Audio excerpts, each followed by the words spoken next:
Ils n'étaient pas venus pour faire les soldes, mais régler leurs comptes avec le gouvernement. Neige ou pas, les agriculteurs étaient là, bien décidés à continuer à mettre la pression. Une journée comme aujourd'hui, on met soit des chaussures imperméables ou des bottes.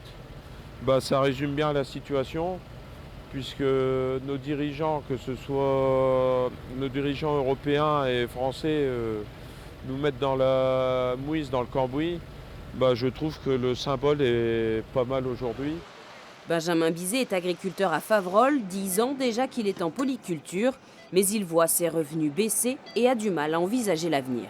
On est très inquiet quand même parce que demain, on ne sait même pas comment installer des nouveaux jeunes avec des inquiétudes pareilles. Sur le renouvellement des générations agricoles, tout est en baisse. Si on ne se sort pas de salaire à la fin du mois, comment on peut vivre 4 cortèges partis des 4 coins de la ville, près de 150 tracteurs et plus de 250 agriculteurs, pas convaincus par la lettre du Premier ministre du début de semaine et sa promesse d'interdire les produits étrangers ne respectant pas nos normes sanitaires. Ça nous convainc à moitié. Tant que c'est pas signé, écrit noir sur blanc sur un décret, aujourd'hui on ne le croit plus. Il y a 2 ans, on nous avait fait des belles promesses. On a eu la loi du plomb qui est sortie, sauf qu'aujourd'hui elle n'est pas mise en application. Et sur les autres sujets, c'est la même chose. Aujourd'hui, si on n'a pas de décrets qui sont signés, pour nous c'est du vent.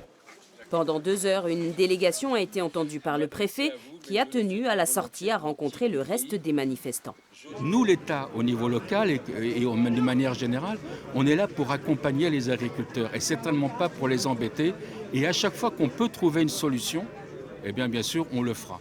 Le Premier ministre s'est engagé à faire de nouvelles annonces d'ici vendredi. Des agriculteurs qui ne se laisseront pas convaincre avec des mesures au rabais.